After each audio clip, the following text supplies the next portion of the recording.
the Steelers by the Lake podcast. My name is James Strong, joined once again by my co-host Cody Tanner, all the way from West Virginia. Cody, how are you on this fine Friday evening? Oh, James, I'm doing lovely. I apologize to y'all for the delay in the episode. Work's been crazy, some family stuff going on, and just life, man. It's that weird time of the year where things just start happening. It's springtime. We're getting out of winter. We're getting into spring. We're doing stuff, James. We're doing stuff. And speaking of stuff, there's been a lot of stuff happening with the Steelers. But before we get that too far into that, James, how are you doing? I'm doing all right, man. Doing all right. Getting through life, and getting into the gym is very useful for that kind of thing. You get into your basement. Don't make it sound. I'm actually in the gym right now. That's true. The gym and the recording studio, one and the same here in my house. But yeah, it helps. It helps with life, no doubt. Yeah, getting those PRs in. Oh, dude, I had to stop benching. My shoulder's just trash right now. I got gun. a rotator cuff. It's really, really giving me hell. But I did make it to 315 before I stopped. So Good.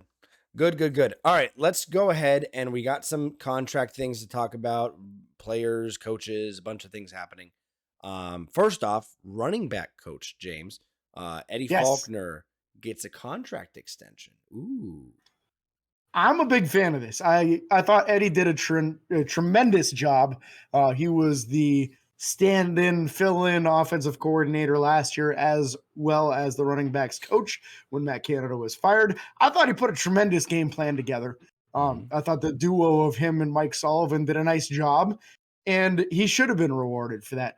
Was it something that you should give him the offensive coordinator job because of it? It's tough to say because he's only doing half of the job. But you know what? What can't be argued is he did a way better job on his part of the job than what Matt Canada was doing when that was his sole responsibility. And he still had to coach the running backs on top of that. So I'm really glad to see he got an extension. I'm betting he got a nice raise with it as well. And he earned that crap, man. He earned that. And I'm really happy that he's going to be here for a couple more years.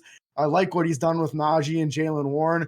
I'm looking forward to them hopefully adding a third, maybe another undrafted dude in this upcoming draft class, maybe a 6th or 7th round guy with some potential. He's a great coach, man, so I'm happy about it. Real happy. Yeah, and just a kind of preview there as well. We will be starting mock drafts here soon in the upcoming weeks. Expect some special guests to pop on the show for some of these. We've had some people pop on in the past. We might try to get a few of them, maybe some new ones moving forward. So excited for those things. Maybe a current local football player. Maybe one that was previously sponsored by this podcast. Maybe. Is he still playing this year? Is he playing? Yeah. Okay. Yeah, man, he put up 295 on the bench the other day. Did you see that? No, I didn't see that. A wide receiver putting up 295. That's pretty good for this young man. Hey, I'll take it. Yeah. So we know a guy. We know a guy. We know a guy. I love it. In some good and concerning. I mean, it's good news. Cam Hayward. It's good news. Yeah, it is. Cam Hayward also had surgery, to kind of prepare himself for the upcoming season. Not a major surgery. Don't expect. I mean, he'll be good for the season. He'll be ready. Yeah. This is to fix the groin injury that he had. When you have a groin, he injured it week 1. He sat out for a while. He came back. He played. You could tell he couldn't even open up his legs all the way to run. He was doing kind of like a half stride when he was running. Just very difficult for him to maneuver around the field when he was playing. And that's why you saw him not practicing during the week too. They're trying to rest it up as much as possible in between games, full well knowing he was just going to aggravate it again every single week. So this surgery is to fix it so that he's no longer aggravating it, and it will be fully healed for the upcoming season, which is great. That means he's got an opportunity of possibly getting back to full strength and full health for next season. And that, my friends, will make a tremendous difference on our defensive line unit. Drastic difference. Drastic. You want to know what else will be a difference? If we see the draft held in Pittsburgh, James. Steelers submitted a bid to hold and host the 2026-2027 NFL draft, or 2027, I shouldn't say both. Either one. That would be a wild time, and I would 100% probably be in Pittsburgh for that. Yeah. That would be fun. Like, I not even always said that I would go if they did one in Pittsburgh, and now I'm, like, not really wanting to go anywhere more than for a couple of hours other than work, but I will totally find someone to to go to that if Pittsburgh is able to win that. someone to watch the dog, stay at the house. Yeah. Yeah, yeah. Yeah, absolutely. You'll need someone for that, because I'll make the trip up from southern tip of West Virginia for that one. Mhm. Yeah. So that would be super exciting to see Pittsburgh host that. It would be good for the city, good for the environment. I tell you what, that would probably be a wild time. I'm trying to think Oh, of yeah. another city that would react the way that Pittsburgh would if we hosted that. Um, and again, would that be held at Acrisure? Acrisure? There's some speculation they might even do it at Stage AE, which is really Okay. close Yep. by the stadium, which would make sense because then you can still have that indoor feel and you can hold a lot of people there. I went there for a Childish Gambino concert one time. That was Oh, geez. so so yeah, it's definitely an area that could hold a lot of people, and then you still have a ton of businesses in the surrounding area. So Yeah. Steelers did hire some more people. James, you want to talk about what we got going on here? yes. So we have a new strength and conditioning coach. Like a month or so It's ago, James our Strong. former strength and conditioning coach resigned, left on good terms in as far as everyone can tell. And so they've got a whole new crew coming in. He's got Western Pennsylvania roots, has some experience as a head strength and conditioning coach. So does his assistant. So the head strength and conditioning coach will now be Phil Matthews. Don't know if I'm pronouncing that right or not. But Phil will be the head guy now. Justice Gallick will be his assistant strength and conditioning coach. And then Roderick Moore, who was actually in Atlanta with Arthur Smith, is being hired as a sports science coordinator. So I really like this because you're That's getting good. some guys. That's Yeah, this good. is way more in depth than what we're used to. We just had, we had Garrett Guimont for years and years. And then his right hand man, who's the one that stepped away, was there for like 20 years. And more recently was the head strength and conditioning coach. But we were hearing rumors about guys not necessarily putting in the work that they were supposed to, from Najee Harris specifically, saying he was kind of discouraged by the lack of work being put in by some people and the fact that it wasn't being held accountable. Bringing in a whole new unit suggests that there's going to be a whole new set of rules going on too. It might be a whole different way of conditioning people, a whole new way of lifting weights, new strategies, and new requirements too. Yeah. Yeah, and And I'm here for it. the sports science coordinator is very interesting. As someone who went to college for that, exercise science, that's going to add a different aspect that I don't think. Not that nothing against the previous, strength and conditioning coach, but there may be just an updated version or an updated viewpoint on certain things, mechanics, understanding the body movement, the kinesiology behind things, and all those kinds of. There's a lot that could be pros from this new. I mean, that's a new position. Pittsburgh didn't have that Yes. coordinator on staff before, so Mhm. I'm very intrigued and interested to see how this will work, and if we'll see improvement. It's not like we're gonna know what's happening, but I'm sure we'll see some things or hear some things. Yeah, I mean, this is something that you could see a change in diet provided for guys. You could even see a change as far as like time of day of scheduled workouts and what muscle groups are worked out, how far apart time wise. Like if you're doing this body group at this time, the best way to get the full recovery is to rest exactly this much time Yep. and not hit these muscle groups again until this day. And like you're really diving into getting the maximum out of a workout nutritionally and through the different exercises and timing of when to do them and how to do muscle confusion so you don't hit those plateaus where you might hear about somebody saying, hey, I got to the point where I could bench 200 pounds, but I couldn't do 205 to save my life. Guys that are into sports science know all the tricks and the ins and outs to break through those plateaus so you don't get stagnant and stop seeing results. They know all that stuff, man. So that's really exciting to me. Yep. Yeah, I'm excited to see what they do with this. I'm excited to learn more about Roderick Moore Jr.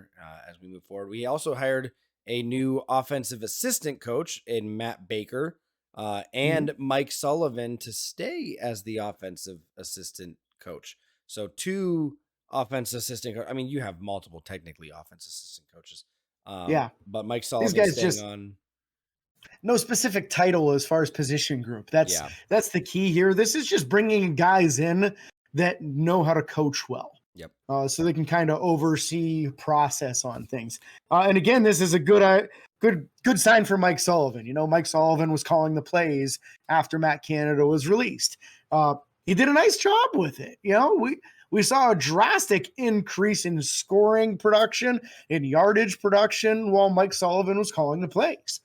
So he didn't find any luck out there because he did go for some interviews in different places for an offensive coordinator position, had no luck with that. There's no reason not to bring him back. The guy did a nice job for us, and I think he can only help. Also, the relationship he already has with Kenny Pickett and the chances that Kenny Pickett's going to be the guy a majority of this upcoming season, if not the whole season. Yep. Somebody that knows him as well as Mike Sullivan does, having him around is a good idea, man. You don't want to start that relationship all over if you don't have to. Yeah. And speaking of those relationships, Matt Baker comes from spending a year with the Atlanta Falcons under Arthur Smith. So there's also that relation there. He also is a previous NFL quarterback, being mostly either a practice squad or a backup for most of his career, if I remember correctly. Sounds right. Spent some time on the Bills, Cardinals, Cowboys, Texans, and I believe Saints. So, you know, he's got the experience. He's probably learned from somebody. You think about those teams, the Bills, Cardinals, Dallas Cowboys, Texans, Saints, all those guys have had decent quarterbacks in those rooms for the past few years. If he got any time with any of them, you know, he probably learned something. So excited to see him come in. And now I'm curious, maybe next week I'll look in to see what kind of overlap there was there. If he spent time with Tony Romo. Man, Tony Romo, if you hear him call games, you hear his football knowledge and see it happen, you know. IQ's impressive, yeah. It's wild. Yeah. So very excited to see what happens there. We have a salary cap update, James. Before we talk about the big news, this is kind of the big news in my opinion. The salary cap update and a roster move that was made just an hour or two ago. But let's talk about the salary cap. Yeah, so the projected salary cap going into this season was $242 million, which was still a big increase from last season. I think it was over a $20 million increase. Yep. It finally got released today as of like a few hours ago, 4 or 5 hours ago, I believe. We're recording about 5:30 right now on Friday evening, Eastern Standard Time. I know that's weird. Pittsburgh time. Pittsburgh time, baby. Anyway, so officially it is $255 million, coming in drastically higher than expected. And because of that, Pittsburgh is now officially under the salary cap with a little bit of wiggle room. But that wasn't enough for them. They decided to make another move, Cody, that you brought to my attention just before we started recording the show. I hadn't seen them yet. Yep. They chose to release the center by the name of Mason Cole. Starting center for the past 2 years. Mason Cole is released. Yeah, bravo. Claps to you as well. You know, he had an okay year 2022. He fell off, wasn't very impressive 2023. A lot of miscommunication. We saw some high snaps, low snaps. Just didn't see enough from him to warrant keeping him on at the $3.995 million. I mean, I think it was more. I think we're still going to owe him money. Yeah, that was just the roster savings. Was the 3.9. He was like a $5.5 million roster. So yeah, so we'll pay him something, but we're saving almost $4 million in cap space just by doing that. And with the updated 255, Pittsburgh was already going to be operating under the cap as it is. So that's an extra $4 million to look into, whether it's free agency, trades, however Pittsburgh wants to manage it, even if it's trading for draft picks or something like that. That still requires money. You still pay those players. It does. So we'll see what happens moving forward. But those two moves, are key. The fact that we were already going to be under the cap space when we didn't think we were, and then also saving $4 million. $4 million can get you $4 million a year can get you a decent backup in a position of need, or even a starter, an underrated starter. So.